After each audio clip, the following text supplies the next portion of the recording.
Hai hai semuanya, ketemu lagi bareng Mihu di sini. Oh iya, kali ini Mihu akan membawakan alur cerita dari film Donghua yang berjudul Battle Through the Heaven. Mihu mengingatkan sekali lagi ya bahwa konten ini full spoiler.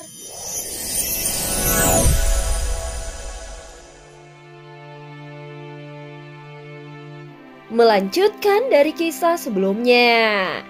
Sebelumnya Xiao Yueli telah membangkitkan mayat-mayat makhluk sensi dan menjadikan mereka pasukan tengkorak. Melihat sesosok tubuh kekar yang menyerang Xiao Yueli secara diam-diam, Xiao Yan segera memblokir tinjunya yang tampaknya memiliki kekuatan klan Yuan Shen. Namun tidak perlu waktu lama bagi Xiao Yan untuk mengalahkannya. Sungguh sangat sulit untuk dipercaya sampai batas waktu tertentu. Aku benar-benar harus mengakui bahwa Taisu dapat secara paksa mengintegrasikan darah klan Yuan Shen yang sangat sulit untuk diserap oleh tubuh.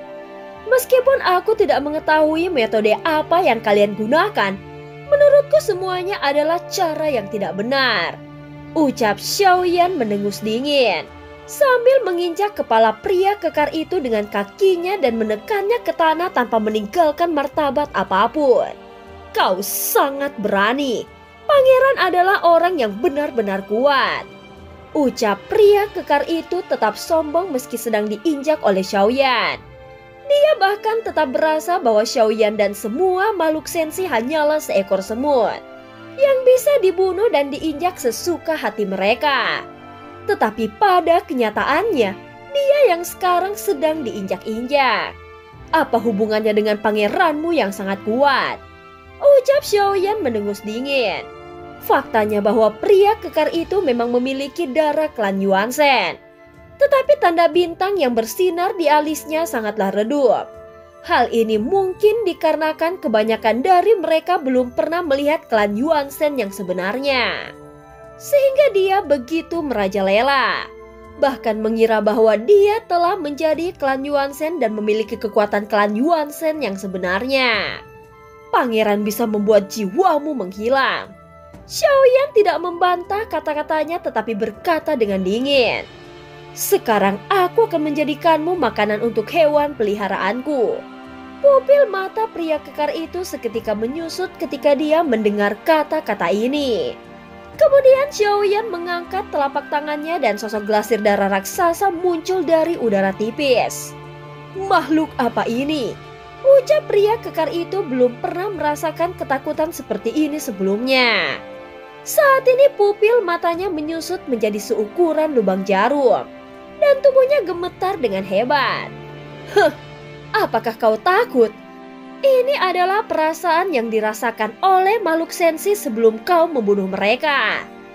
Sekarang aku ingin kau merasakan ketakutan 10 kali lipat. Gelasir darah raksasa, ini makananmu, darah segar klan Yuan Shen. Ketika gelasir darah raksasa muncul, tubuh besarnya pertama kali dihadapkan ke arah Xiao Yan. Tetapi ketika dia bergegas ke arahnya, Xiao Yan langsung melemparkan pria kekar ke arahnya. Segera teriakan tajam terdengar dari pria kekar. Pangeran, tolong selamatkan aku. Pada saat ini dia sangat berharap bahwa pangeran benar-benar datang dan menyelamatkannya. Namun imajinasinya tidak seindah kenyataan. Pangeran yang diharapkannya datang menolongnya hanya berdiri dan diam di sekitar kapal induk Taisu. Gelasir darah raksasa menggeliat dengan tubuhnya yang besar kemudian melahap pria kekar itu dengan kejam. Dia terus mengunyahnya dengan gigi tajamnya dan kemudian terdengar suara retakan tulang. Pada akhirnya tubuhnya dikunyah hingga berkeping-keping. Bersamaan dengan jeritan melengkingnya perlahan-lahan mereda. Saudaraku, ini enak sekali. Aku ingin makan lebih banyak lagi. Ucap suara gelasir darah raksasa terdengar bergema dan keinginannya melahap tubuh Xiao Yan menjadi semakin kuat. Bagaimanapun Xiao Yan adalah garis keturunan klan Yuan Shen yang sebenarnya. Dan dia juga merupakan garis keturunan keluarga bangsawan klan Yuan Shen. Alasan kenapa gelasir darah raksasa sangat menginginkannya adalah karena selama dia bisa menelan Xiao Yan, maka dia bisa berubah menjadi klan Yuan Shen yang sebenarnya. Pada saat ini dia segera menerjang ke arah Xiaoyan, tubuh berdagingnya menggeliat di udara dengan agak menjijikan. Namun saat dia mendekati Xiaoyan, tubuhnya tiba-tiba menghilang. Saat muncul kembali, glasir darah raksasa telah berada di ruang lingsu. Dan tubuhnya menghantam puncak gunung dengan keras. Sial, klan Yuansen yang lemah itu hanya tahu cara memainkan trik kotor dan tidak berani melawanku secara langsung. Kalau tidak, aku akan memakannya hanya dalam satu gigitan. Begitu dia selesai berbicara, sosok Xiaoyan tiba-tiba muncul dan meninju tubuhnya dengan keras. Ketika glasir darah raksasa ditembak ke belakang, jiwa Taisu yang ditelannya dimuntahkan kembali. Xiaoyan segera mengambilnya kemudian menghilang meninggalkan glasir darah raksasa dan makhluk lainnya yang tertegun. Klan Yuansen yang telah dilahap oleh glasir darah raksasa tampak sangat kuat. Namun sekarang setelah bertemu dengan Xiaoyan, dia tampak sangat lemah. Glasir darah raksasa sangat marah dengan situasi ini. Tetapi tidak ada tempat untuk melampiaskannya. Dia telah menjalani setiap inci ruang di sini. Namun dia tidak menemukan celah sehingga dia tidak bisa meninggalkannya. Kita harus memikirkan cara untuk meninggalkan tempat ini. Adapun pahat tahanan roh datang dari belakang, sepertinya dia telah menyerah sepenuhnya dan mengabaikan glasir darah raksasa. Saat ini Xiaoyan segera pergi ke tempat Xiao Yueli. Dan ketika dia hendak membantunya, dia tiba-tiba merasakan sesuatu yang aneh. Kau membunuh orang-orang Taisu. Dosa-dosamu semakin berat. Setelah membunuh Pangeran Taisu, kau juga membunuh banyak orang kuat Taisu. Dengan situasi ini, saudara kedua pasti akan menawarkan hadiah besar untuk membunuhmu. Semakin banyak kau membunuh, semakin besar penghargaan bagiku ketika aku berhasil membunuhmu. Ucap Su Chao masih berada di sekitar kapal induk Taisu dan perlahan berputar memancarkan gelombang yang membuat jantung berdebar. Dia bahkan tidak tahu sudah berapa banyak jiwa yang diserap oleh pedangnya. Segera jiwa-jiwa yang terjerat di dalamnya membuat jeritan yang menyakitkan. Seluruh pedang penghancur jiwa Void berwarna hitam dan diselimuti oleh kebencian. Tidak diketahui metode apa yang digunakannya untuk mengelola jiwa-jiwa makhluk sensi. Dan dia terlihat memberi penghormatan kepada pedangnya.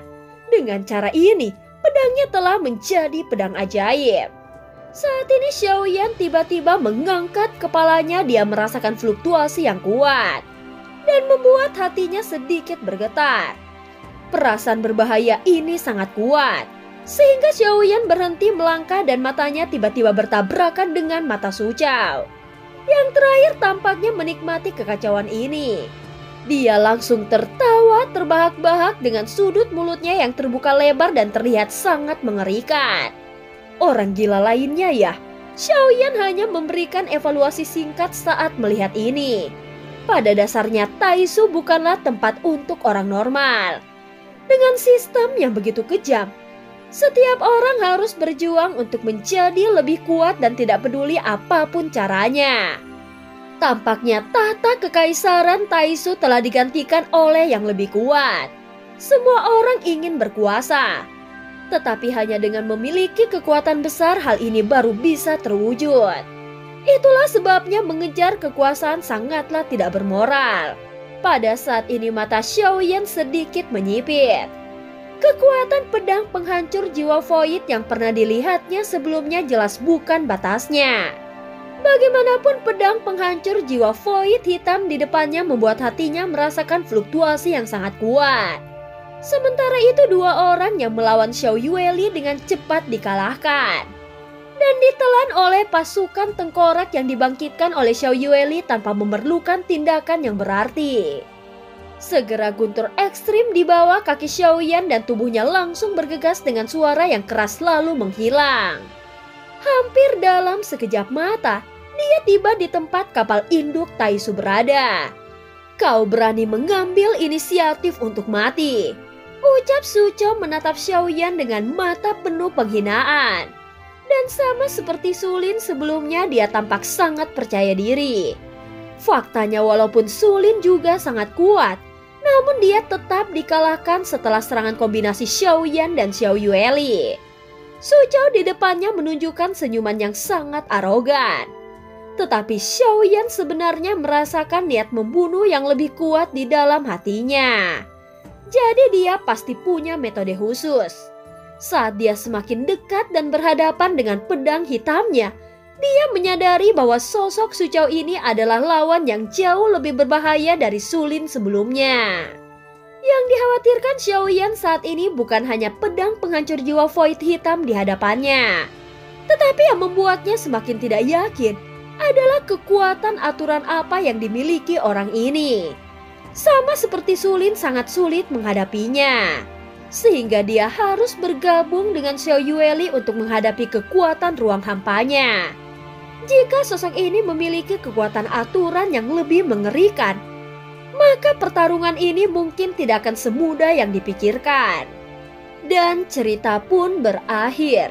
Terima kasih udah dengerin Mihu dari awal sampai akhir ya. Jangan lupa untuk like dan subscribe. Sampai jumpa.